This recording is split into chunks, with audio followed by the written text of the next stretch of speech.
이것은 스승의 목소리이다. 외침과 어루만짐이다. 이 목소리가 회개하기를 원치 않는 사람들에게 말할 때에는 외침이 되고, 비록 불완전하더라도 하느님과 그분의 말씀을 찾아내려는 착한 뜻을, 하느님과 그분의 말씀을 찾아낸 다음에는 자기를 거룩하게 하려는 착한 뜻을 가진 사람들에게 말할 때에는 어루만짐이 된다. 이 사람들에게는 말씀이 친구의 어루만짐이 되고 예수의 축복이 된다. 148. 가말라에서 아페카로 454 1946년 7월 8일 지금은 아침인 것으로 보아 일행은 가말라에서 밤을 지낸 모양이다. 바람이 부는 아침이다. 집들을 지어낸 모양새와 위로부터 성곽의 경계에까지 계단식으로 내려오는 그 배치를 보면 동부지방의 이 도시는 아마 기분 좋은 이 바람의 혜택을 받는 모양이다. 쇠 장식이 달린 진짜 요새의 육중한 성문들이 달려있는 거대한 성곽이 보인다. 어제 이 도시가 환한 햇볕을 받고 있을 때에는 아름답게 보였는데 지금은 그냥 아름다운 게 아니라 완전히 찬란해 보인다. 집들은 계단식으로 내려오며 배치되어 있기 때문에 넓은 전망을 보는 것을 방해하지 않는다. 어떤 집의 옥상은 위쪽 거리에 있는 집의 대지와 같은 높이에 있어서 거의 하나하나가 지평선을 내다볼 수 있는 긴 옥상이 된다. 산 위에서는 파노라마 전체를 보여주는 지평선이고 아래로 내려오면 반원으로 줄어들지만 그래도 역시 넓고 매우 아름다운 전망이다. 산 밑에는 참나무 숲이나 들판의 푸른 빛이 가말라산을 둘러싸고 있는 메마른 골짜기 너머로 에메랄드 빛의 거미발을 형성한다. 그리고 동쪽에는 까마득히 고원의 아크로코로의 농작물들이 이어진다. 제 생각에는 저 낮고 넓은 지각의 둔덕을 이렇게 부르는 것 같습니다. 그러나 제가 틀렸으면 제 대신 고쳐주시기 바랍니다. 지금 제 손 닿는 곳에 사전이 없고 저는 또 제 방에 혼자 있습니다. 그래서 제게서 3미터도 못 되는 곳에 있는 사전을 가져올 수가 없습니다. 제가 이 말씀을 드리는 것은 제가 침대에 붙박혀 있으면서 글을 쓴다는 것을 상기시키기 위해서입니다. 고원 너머로는 아우라니티데스의 산들이 보이고 더 멀리에는 더 높은 바산산의 꼭대기들이 보인다. 남쪽으로는 파란 요르단강과 강 동쪽에 있어서 고원의 지맥과 같은 나무가 우거진 연속된 고지들 사이에 띠 모양으로 생긴 기름진 땅이 있고 북쪽으로는 레바논 산맥의 먼 산들이 보이는데 그 가운데에는 아침 시간에 여러 가지 빛깔로 아름답게 장식된 대헤르몬산이 우뚝 솟아있고 그 밑 바로 서쪽으로는 진주와 같은 갈릴레아 바다가 있다. 그것은 요르단강이라는 길고 파란 목걸이에 달려있는 그야말로 진주이다.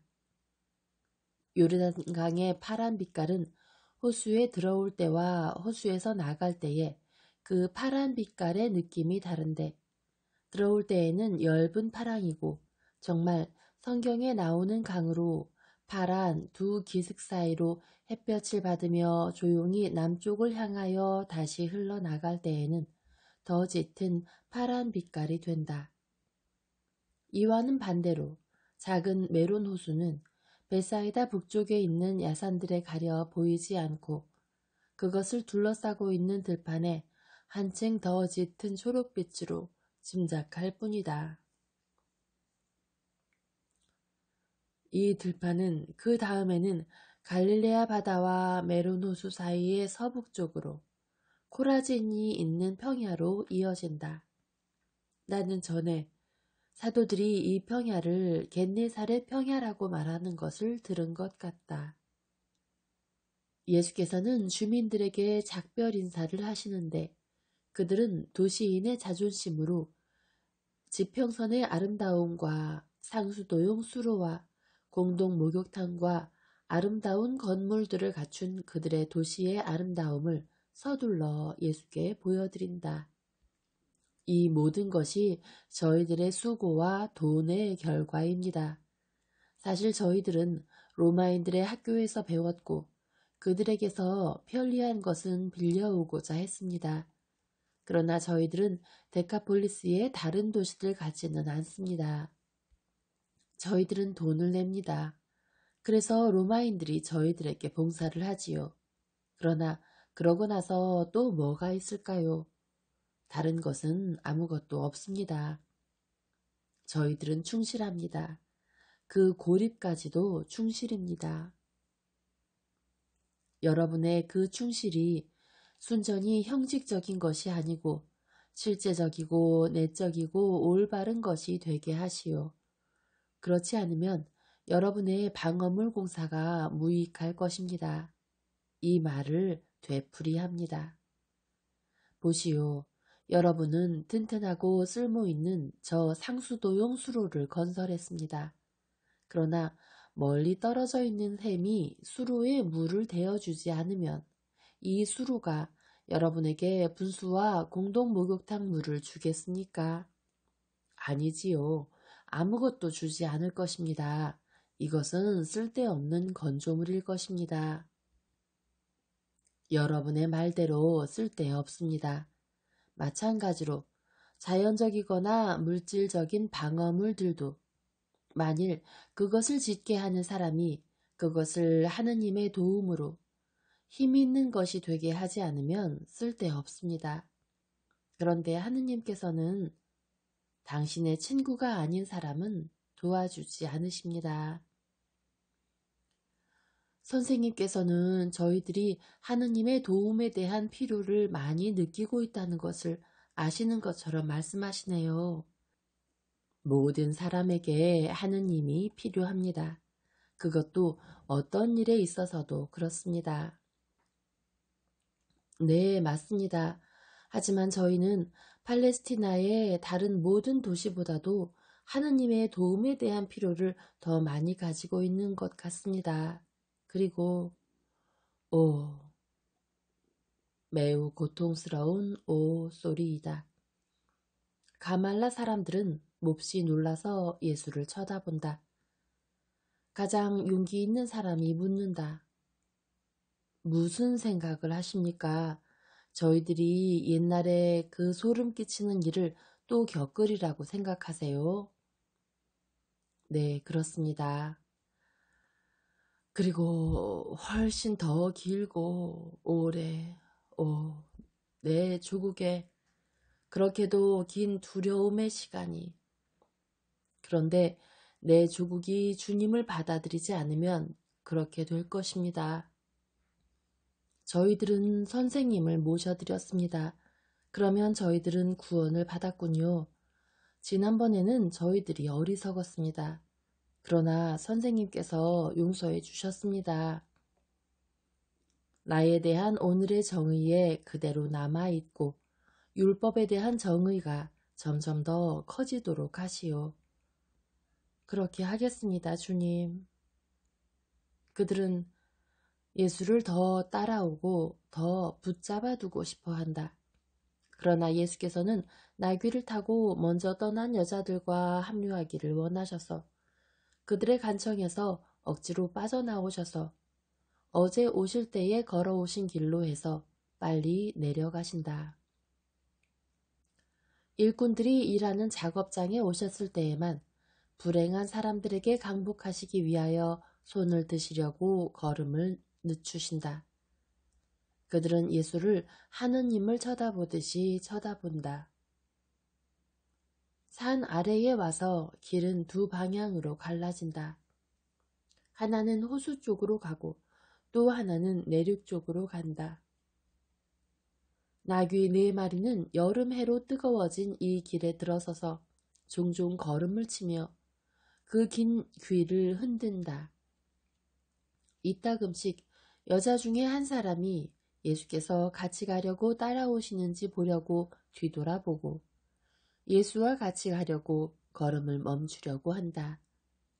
그러나 예수께서는 벌써 해가 내리쬐는 그늘없는 길의 땡볕에서 벗어나기 위하여 길을 계속해서 아페카로 올라가는 수풀에 이르도록 하라는 손짓을 하신다.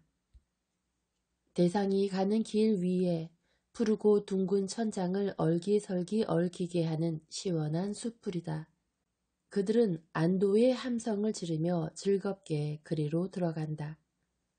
아페카는 가말라보다 훨씬 더 안쪽으로 산 가운데 들어가 있다.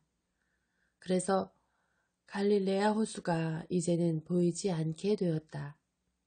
그뿐 아니라 길이 시야를 가리는 둥그런 두 개의 산 사이로 나 있기 때문에 아무것도 보이지 않는다. 과부는 제일 가까운 길을 가리키기 위하여 앞서간다. 아니 그보다도 대상의 길을 떠나 산으로 기어 올라가는 훨씬 더 시원하고 그늘진 오솔길로 들어선다. 그러나 나는 사라가 나귀 안장에서 뒤돌아보며 다음과 같이 말했을 때 비로소 이렇게 돌아가게 된 까닭을 이해하였다. 보세요. 이 숲들이 제 것입니다. 감나가는 나무들이지요. 부자들의 궤를 만들기 위해서 예루살렘에서 이 나무들을 사러옵니다. 그리고 이것들은 오래된 나무들이지만 저는 늘 새로 심은 묘목들도 키우고 있어요. 와서 보세요. 그러면서 나귀를 아래에 있는 도랑들 사이로 위에 있는 구릉들로 몰고 간다. 그러다가 숲 사이로 나 있는 오솔길을 따라 나귀를 몰고 가는데 거기에는 벌써 베어도 될 만큼 다자란 나무들이 있는 지역이고 때로는 파란 풀 가운데에 땅에서 비죽 올라온 키 작은 어린 나무들이 있는 지역들도 있다. 풀들은 산의 모든 향기를 풍기고 있다. 아름답고 잘 보살펴진 곳이로군요. 당신은 영리합니다. 하고 예수께서 칭찬을 하시며 말씀하신다. 예, 하지만 저 혼자만을 위한 것이지요. 아들을 위해서라면 더 기꺼이 이것들을 보살필 거예요. 예수께서는 대답을 하지 않으신다. 일행은 길을 계속 간다. 벌써 사과나무와 다른 과일나무들에 둘러싸인 아페카가 보인다. 이 과수원도 제 것입니다. 저 혼자만을 위해서는 너무도 많은 것을 가졌습니다. 남편이 살아있을 때에도 이미 너무 많았어요. 그래서 저녁이면 텅 비고 너무나 커다란 그 집에서 저희에게 너무 많은 것을 마련해주는 돈을 보면서 서로 바라다 보며 이걸 다 누구를 위해 써야 하나 하고 말하곤 했습니다. 그런데 이제 저는 이 말을 한층 더 많이 합니다. 자녀를 두지 못한 결혼 생활의 모든 슬픔이 여인의 말에 나타난다. 가난은 언제나 있습니다. 하고 예수께서 말씀하신다. 네, 그렇습니다. 그래서 제 집에서는 날마다 그들을 받아들입니다. 하지만 그 다음에는 어떻게 될까요? 당신이 세상을 떠난 때를 말하는 겁니까? 예, 주님. 제가 그렇게도 정성을 기울인 물건들을 누군지도 모르는 사람들에게 남겨두는 게 괴로울 거예요. 예수께서는 연민의 뜻이 뚜렷한 엷은 미소를 지으신다. 그러나 인자하게 대답하신다. 당신은 하늘의 일에 대해서보다는 세상의 일에 대해서 더 영리합니다. 당신은 당신의 나무들이 잘 자라서 당신의 숲속에 빈터가 생기지 않도록 마음을 쓰지요. 이 다음에는 지금처럼 그 나무들을 돌보지 못하리라는 것을 생각하면서 슬퍼하고요. 그러나 그 생각은 별로 현명하지 못하고 아주 어리석기까지 합니다. 당신은 나무나 열매나 돈이나 집이나 하는 그 보잘것없는 것들이 내세에서 가치가 있을 거라고 생각하나요? 그것들이 무시당하는 것을 보는 게 마음 아플 거라고 생각하세요? 아주머니, 생각을 고치세요. 그곳에서는 세 나라 중에 어떤 나라에도 이곳의 생각은 있지 않습니다. 지옥에서는 증오와 벌이 사나운 무분별을 일으키고, 연옥에서는 속죄에 대한 갈망이 다른 어떤 생각도 없애버리고, 림보에서는 의인들의 복된 기다림이 어떤 관능성으로도 더럽혀지지 않습니다. 세상은 그 불행과 더불어 멀리 있고, 세상이 가깝게 느껴지는 것은 다만 초자연적인 필요, 영혼에 대한 필요일 뿐 물건에 대한 필요는 아닙니다. 지옥에 가지 않은 죽은 이들은 다만 초자연적인 사랑으로 그들의 정신을 세상으로 돌리고, 세상에 있는 사람들을 위해 하느님께 기도를 드리지 다른 것을 위해 기도를 드리지는 않습니다. 그리고 나중에 의인들이 하느님 나라에 들어가게 되면 하느님을 뵙는 사람에게 세상이라는 이름을 가진 이 귀양살이하는 곳이 어떻게 생각되겠습니까? 그에게 있어서 그가 남겨놓고 갈 물건들이 무슨 가치가 있을 수 있습니까? 해가 낮을 비추고 있을 때 낮이 연기나는 등불을 그리워할 수 있겠습니까? 아이고, 그럴 리가 있겠습니까? 그러면 당신이 남기고 가게 될 것을 왜 그리도 신경 쓰나요? 하지만 저는 아이가 계속 세상 재물에서 초탈하는 것이 영원한 재물을 얻는 사다리인데도 당신은 완전하게 되는 데에 장애물인 그 세상의 재물을 누리고 만나기를 원한다는 말입니까? 이거 보세요, 아주머니.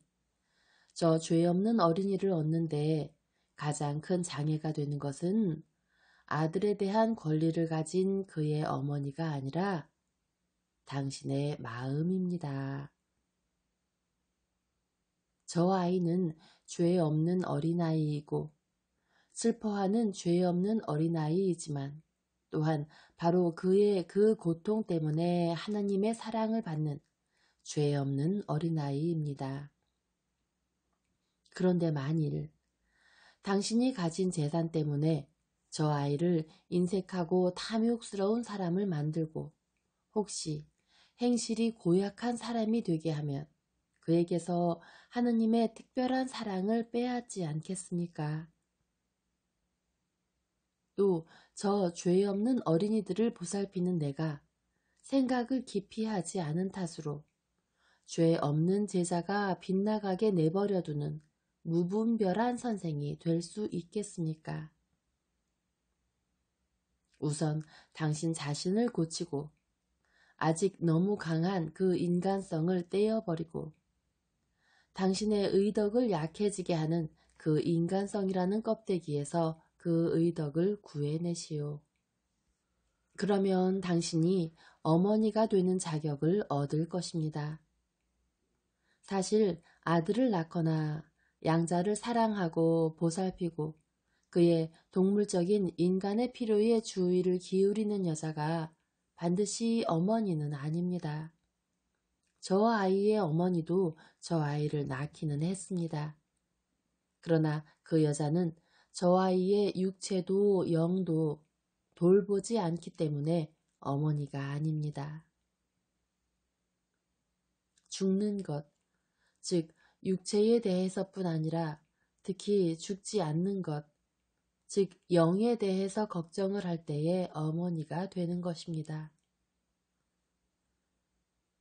그리고 영을 사랑하는 사람은 올바른 사랑을 가지고 있을 것이니까 육체도 사랑할 것이고 그렇게 해서 의인이 되리라는 것을 믿으시오. 저는 아들을 잃어서 그것을 이해합니다.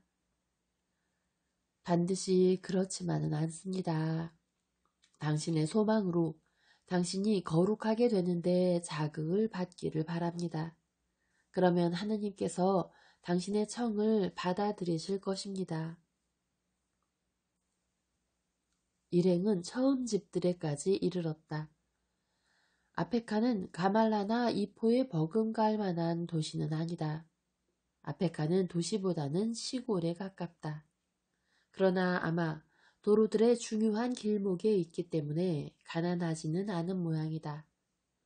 내륙 지방에서 호수로 또는 북쪽에서 남쪽으로 가는 대상들이 지나다니는 곳이므로 아페카는 여행자들에게 숙소와 옷과 샌들과 양식을 제공하기 위한 설비를 갖추어야 한다. 그래서 상점과 여관이 많이 있다. 과부의 집은 광장 옆에 있는 어떤 여관 곁에 있는데 아래층에는 별별 것이 다 있는 넓은 상점이 들어있다. 상점은 주먹코에 수염이 난 노인이 관리하고 있는데 그는 미치광이처럼 날뛰며 인색한 손님들과 흥정을 하고 있다. 사무엘 하고 여자가 부른다. 주인님 하고 늙은이는 그의 앞에 쌓여있는 상품 보찜에 닿을 만큼 몸을 굽히며 대답한다. 엘리야나 필리포를 불러서 집으로 나를 찾아오시오 하고 과부가 명령한다.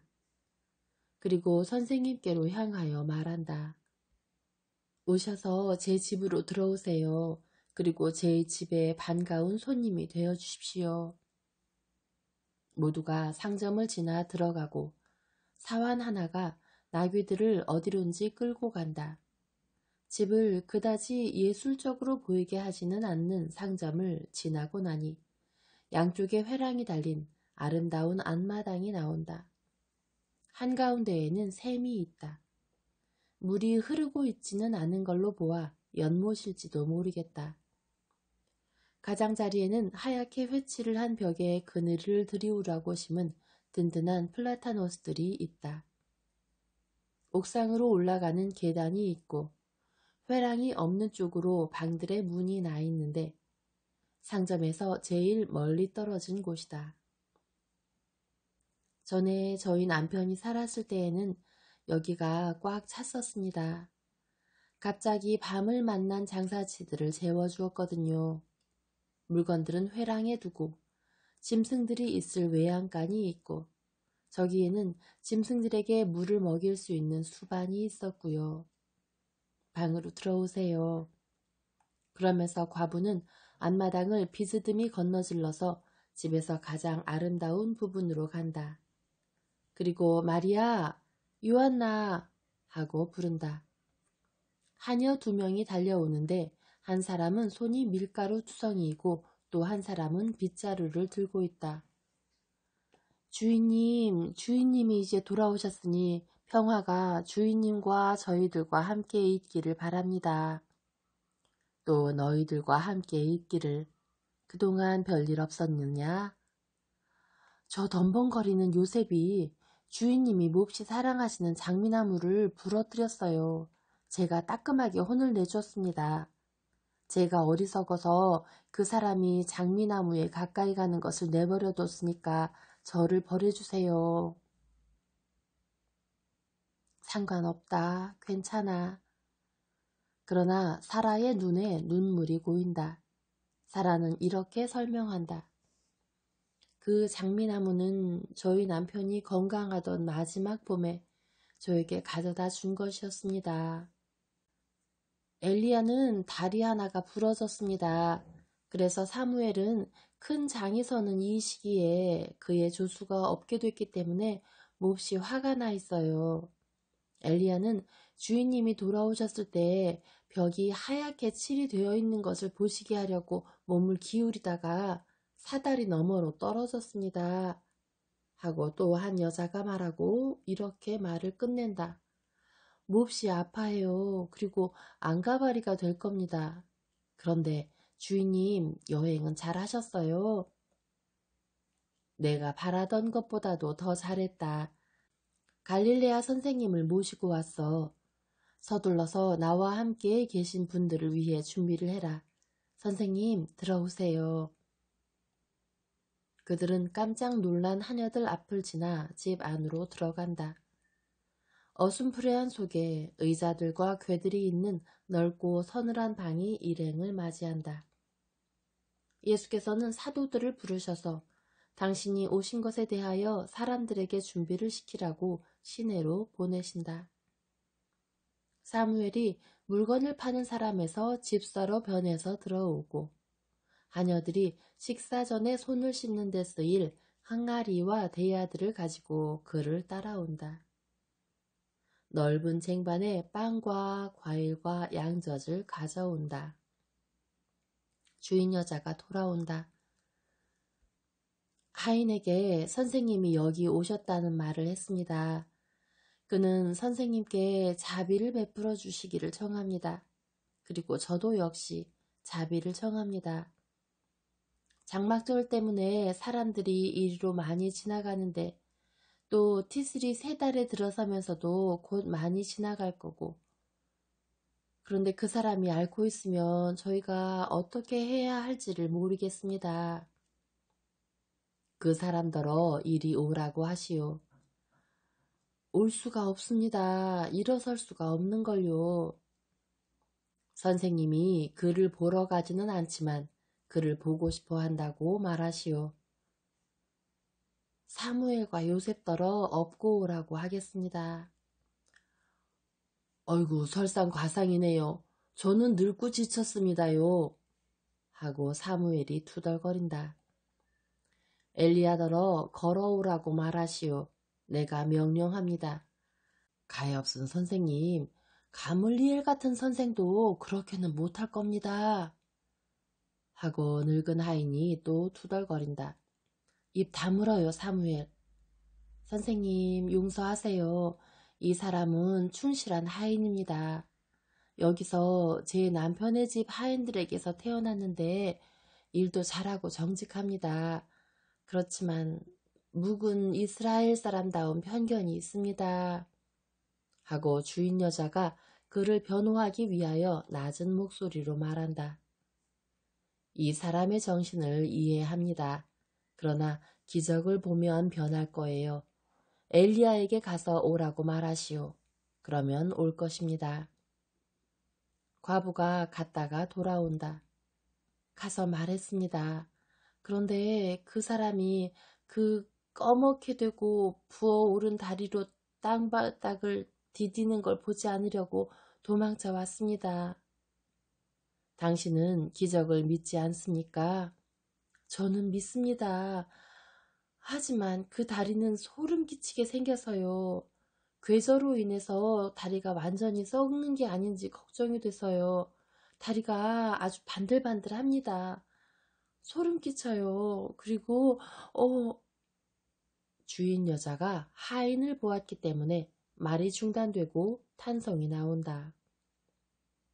엘리야는 건강한 사람보다도 더 잘 뛰어와서 예수의 발 앞에 엎드리며 말한다. 이스라엘의 왕께 찬미를 드립니다. 찬미는 하느님께만 드려야 하네. 어떻게 왔나? 어떻게 감히 걸어왔나? 저는 순종했습니다. 이렇게 생각했거든요. 거룩하신 분이 거짓말을 하실 수는 없고 어리석은 일을 명령하실 수도 없다. 나는 믿음을 가졌다. 나는 믿는다. 하고요. 그러면서 다리를 움직였습니다. 그런데 다리가 아프질 않고 움직여졌습니다. 다리를 땅바닥에 내려놨는데 다리가 제 몸을 지탱하더라고요. 한 걸음을 떼어놨습니다. 걸을 수가 있었습니다. 그래서 달려왔습니다. 하느님께서는 당신을 믿는 사람들을 속이지 않으십니다. 일어나게. 나 진정으로 당신들에게 말하지만 이 사람과 같은 믿음을 가진 사람은 별로 없습니다. 그 믿음이 누구에게서 왔나? 선생님을 전하기 위해서 이곳으로 지나간 선생님의 제자들에게서 왔습니다. 그들의 말을 자네 혼자 들었나? 아니요, 다들 들었습니다. 오순절 지나서 그 사람들을 여기 받아들였었으니까요. 그런데 자네 혼자만 믿었구만. 자네의 영은 주님의 길에 많이 나아갔네. 계속하게. 그런데 사무엘 노인은 서로 반대되는 두 가지 감정 사이에서 격렬히 갈등을 한다. 그러나 이스라엘의 많은 사람과 같이 새 것을 받으려고 묵은 것을 버릴 줄을 모르고 태도가 굳어지며 말한다. 이건 마술이야, 마술. 내 백성은 마술사들과 점쟁이들에게 물들지 말아라. 만일 누가 그렇게 하면 내가 그에게서 얼굴을 돌리고 그를 멸망시키겠다고 성경에서 말합니다. 주인님, 법에 충실치 않는 것을 두려워하십시오. 그러면서 마치 마귀가 집안에 들어앉은 것을 보기라도 한 듯이 분개하며 엄한 태도로 나가버린다. 선생님, 저 사람을 벌하지 마십시오. 저 사람은 늙었습니다. 항상 저렇게 믿으면서 살아온 걸요. 염려 마시오. 만일 내가 나를 마귀라고 부르는 사람을 모두 벌해야 한다면 많은 무덤이 열려 그 희생물을 집어 삼킬 것입니다. 나는 기다릴 줄을 압니다. 그리고 해가 질 때쯤 말하겠습니다. 그러고 나서 아페카를 떠나겠습니다. 지금은 당신의 집에 머무르는 것을 수락합니다.